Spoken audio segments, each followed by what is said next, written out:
Hi, welcome. Enjoy the content, subscribe, and turn on notifications.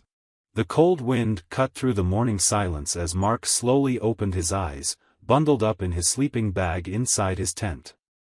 The canvas crackled in the breeze, and the sky outside began to lighten with shades of orange and purple, announcing the start of a new day. He stayed there for a few minutes, listening to the gentle sound of leaves rustling and the distant murmur of a stream. It was the kind of sound that once brought peace to his soul. Now, it was just background noise for the heaviness in his chest. With a weary sigh, Mark sat up, stretching his back, which complained about another night spent on the hard ground. His unshaven beard itched, and his eyes were still red from what he kept calling allergies, even though he knew exactly why they were red. Outside, he lit the small fire he'd set up the night before, heating a kettle of water.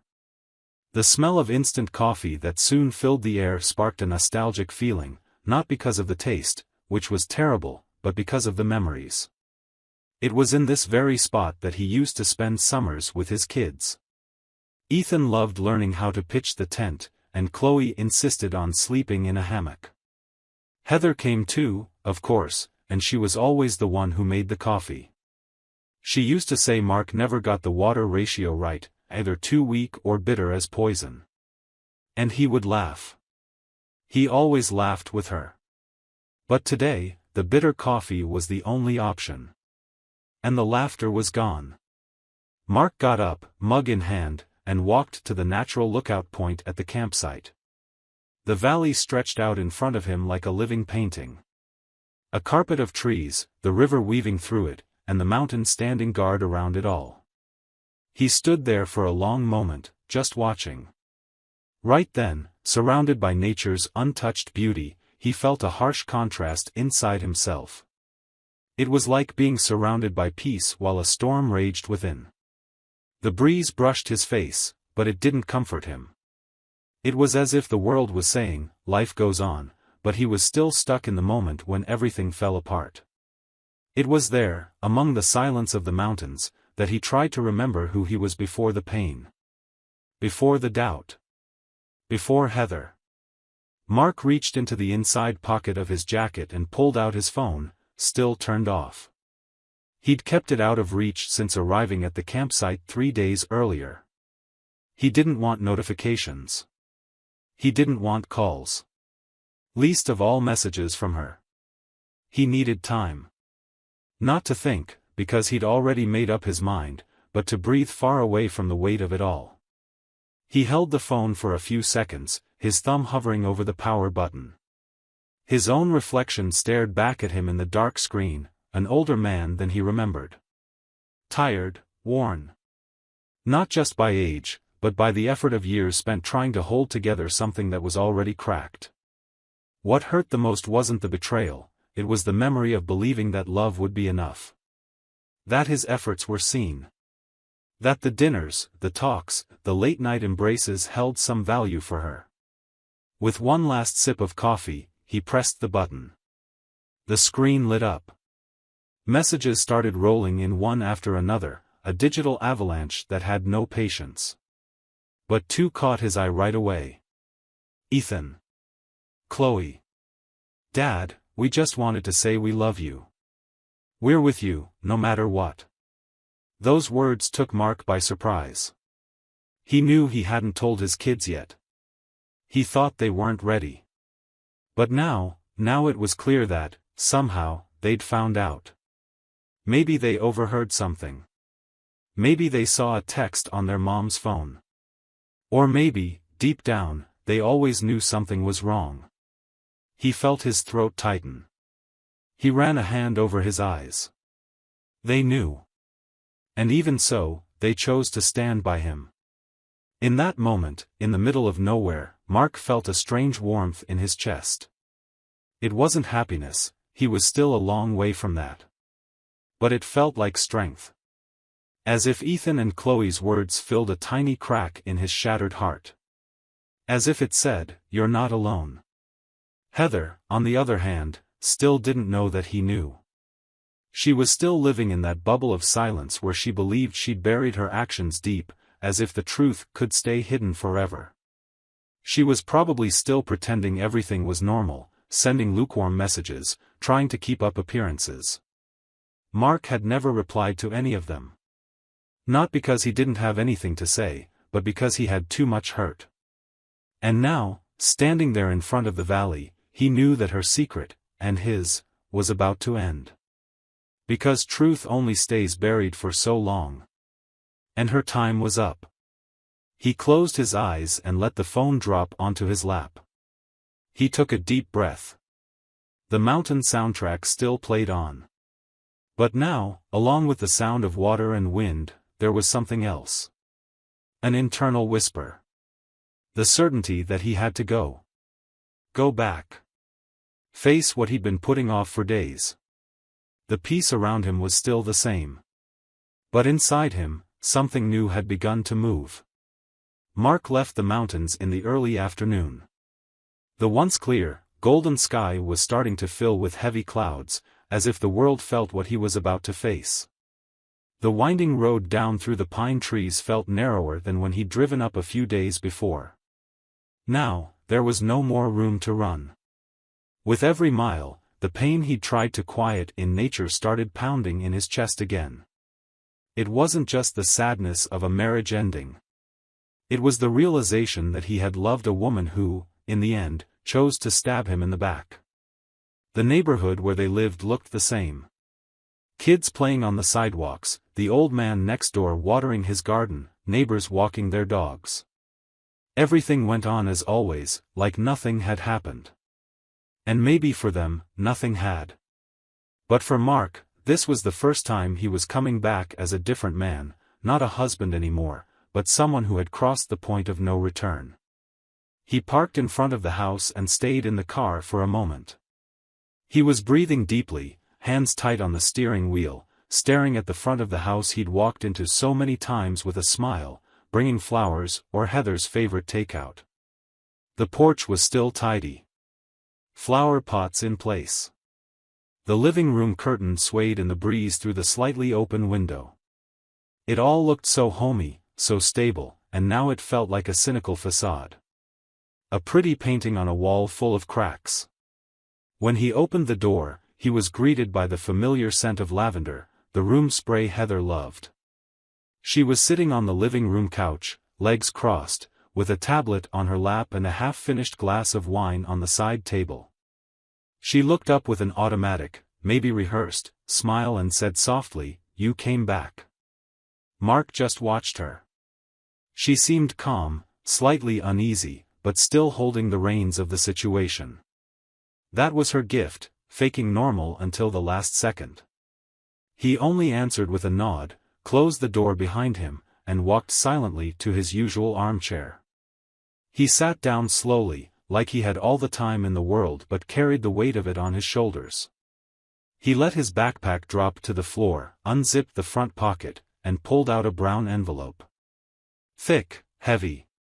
It was the only thing he'd brought besides his clothes. Heather followed his movements with her eyes, not quite sure what to expect. When Mark set the envelope on the coffee table, she frowned slightly. "What's that?" she asked, still trying to sound casual. He didn't answer. He just said, "Open it." She hesitated. For a second, he saw something in her eyes. Not fear, not yet.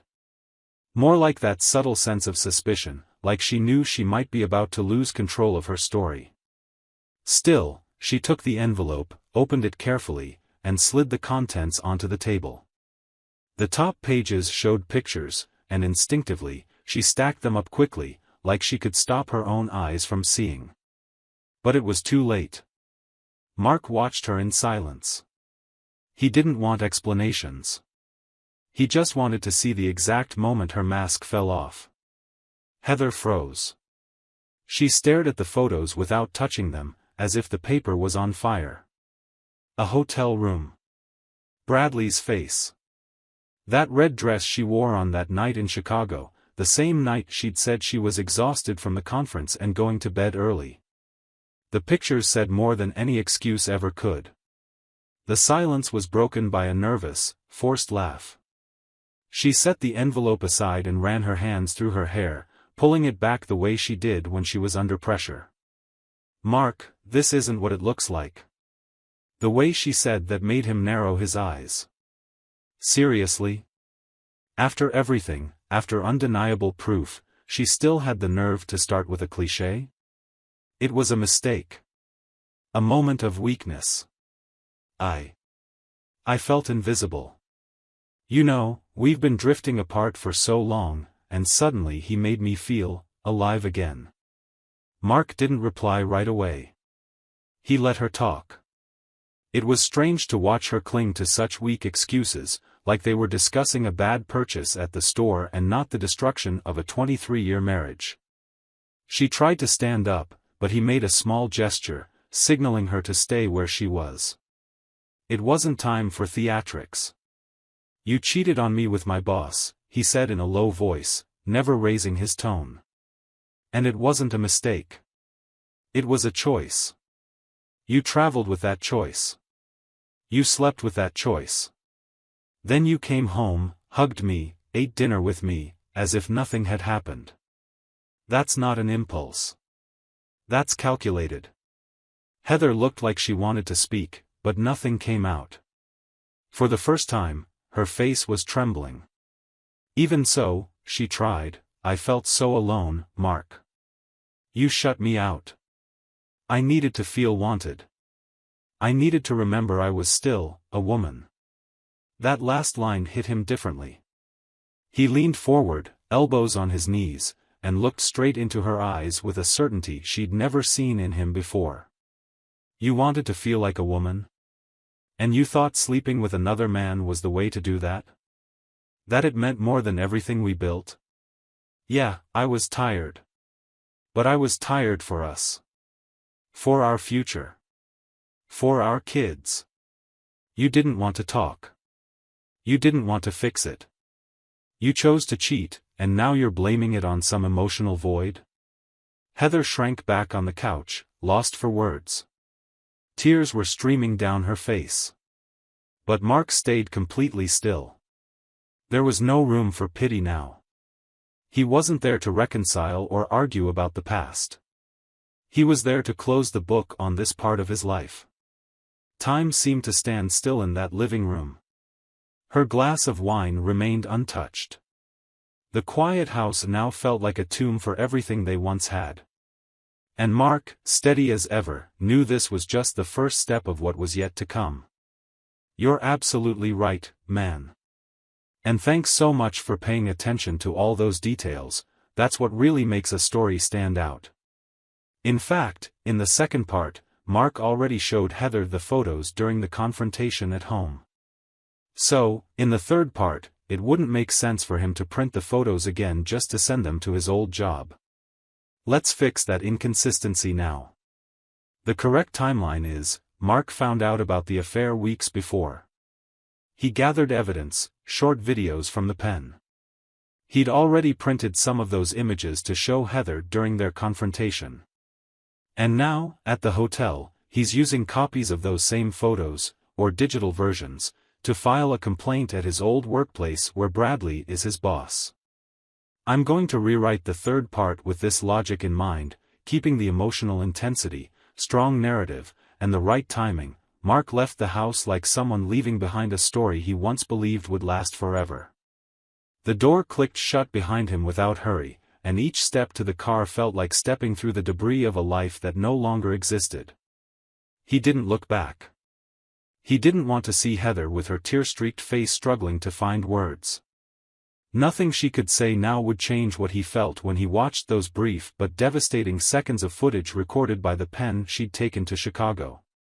He drove through a light drizzle, without any real destination for a few minutes.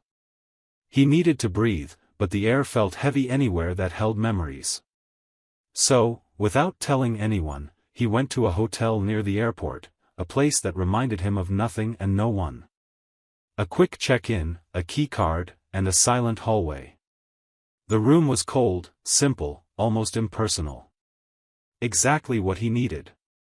He dropped his backpack in the corner, took off his jacket, and sank into the armchair. He stayed there, still, staring at the lamp for a long time. The silence in that room was so complete it felt like it was talking to him. And in that void between pain and exhaustion, Mark finally let his shoulders slump. The tension he'd been carrying for weeks started seeping out, little by little. Heather had no idea he'd discovered everything long before their final confrontation. And when he showed her that envelope in the living room, revealing the photos, it wasn't some spur-of-the-moment thing. It was the end of a road he'd started walking the moment he sensed something was off. The pen with a camera, passed off as a little gift, hadn't recorded much. The lens was tiny, and the angle limited. But the footage that came back was enough, a quick kiss, hands touching, and the one sentence from her that would never leave his mind: "No one will ever find out." The betrayal wasn't just physical. It was planned. Carefully hidden. That was what hurt the most. At the hotel, Mark opened his laptop and plugged in the hard drive where he'd saved all the files. Looking through them wasn't easy, but it had to be done. He organized the photos into a folder simply named Bradley, then typed a short, direct, professional email. The recipient, the compliance department at the bank where Bradley still worked as a team leader, where, up until a few days ago, Mark had also worked. He knew this went beyond personal matters.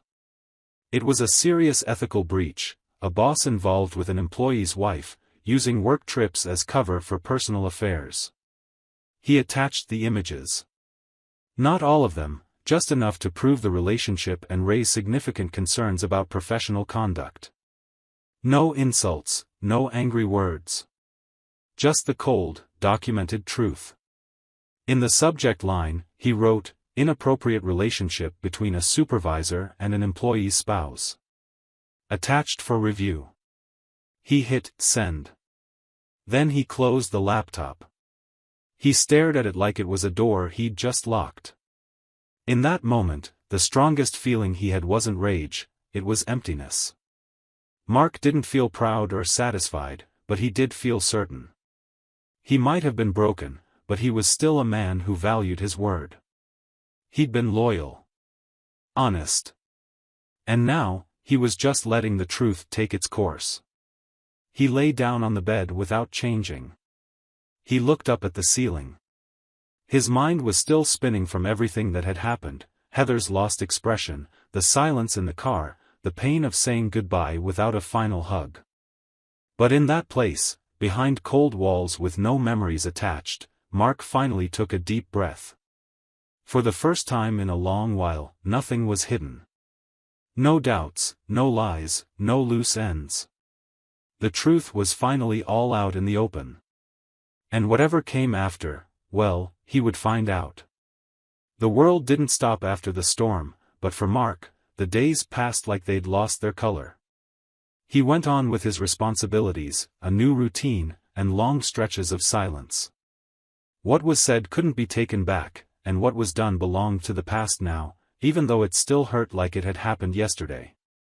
News arrived without warning: Bradley had been fired. The old boss, the man who used to shake Mark's hand in meetings while sleeping with his wife on business trips, was now out of the bank. The internal investigation concluded that an extramarital relationship with an employee's wife was a serious ethical violation, especially given their positions in the hierarchy. Mark's complaint hadn't been ignored. It planted the truth where lies had gotten too comfortable. 2 days later, Bradley called. His name popped up on Mark's phone screen like a punch to the gut. Mark stared at it, let it ring. Once, twice, 3 times. He didn't answer. Not out of fear, not out of resentment, but because nothing Bradley could say would change what was already done. He turned off the phone and went for a walk around the hotel. The air was still damp from the previous night's rain, and a light breeze touched his face like a reminder: you made it. The following weeks were a silent whirlwind. The divorce went through quickly, just as Mark had planned. No drama. No drawn-out fights. Heather signed the papers without making a scene. Maybe she was ashamed, maybe she was too tired to fight. Maybe deep down she knew there was nothing left. The marriage, which began with such genuine vows and shy smiles at the altar, ended in an office with 2 cold signatures. After that, Mark did what he had to do, he visited his kids. It wasn't easy looking Ethan and Chloe in the eye, knowing what they'd lost in the process. They weren't little kids anymore, but the pain hit them in a way only kids watching their parents split up can understand. They had dinner together, laughed a little, talked about simple things, as if the past was suspended for a while. In the end, Mark hugged them tight and said what they needed to hear, "I'm going to be okay." Then he said goodbye. He went back to the mountains. But this time, it wasn't just another escape. It was a farewell. He sold the boat, the one that had been a stage for happy summers and fishing trips with his children. He also sold his fishing gear and all the accessories he'd collected over the years. Not because he wanted to forget, but because he realized it was time to let go of everything tied to a life that didn't exist anymore. A little later, he moved to another state. He bought a modest house near a peaceful lake, surrounded by trees and silence. It was a place where he could start over without having to explain his past to anyone. He began working freelance, taking on clients remotely, and slowly shaped a new routine for himself: sunrise walks, long reading sessions, coffee on the porch, and peace. A peace he thought he'd never feel again. 2 months went by, and on a warm spring afternoon, he heard a knock on the door. When he opened it, there they were, Ethan and Chloe. Smiling, backpacks slung over their shoulders, eyes full of excitement. Chloe cut right to the chase, "Dad, we want to live with you." Mark stood still for a second, like the world had paused just to catch its breath. Then, without a word, he opened his arms. They both hugged him at once, and in that moment, the heart he thought had hardened forever began to thaw with something so rare and pure. It wasn't just love, it was a new beginning. And Heather? She was left on her own. The affair, once it came to light, made a lot of their friends drift away from her. She tried to move on, but nothing fit together like before. Bradley, in turn, lost his job, and over time, his wife found out everything. There were fights, sleepless nights, and silence. But unlike Mark, she forgave him. Not out of naivety, but because she believed they could start over. Maybe she was afraid of being alone. Maybe it was love. Or maybe she just didn't want to face the weight of the truth. Mark, though, never looked back. He now lived out simple days with his kids, in a home free of lies and broken promises. Just meals made with care, chats by the lake, and a new story being written, with blank pages and a heart that was whole again. And so, without fanfare or hurry, life began to smile at him once more. Not with explosions, but with steady, gentle moments. With small things. With presence. With true love, the kind that never betrays. Thank you for watching the video. If you enjoyed it, don't forget to subscribe to the channel and turn on notifications so you won't miss any updates. See you next time.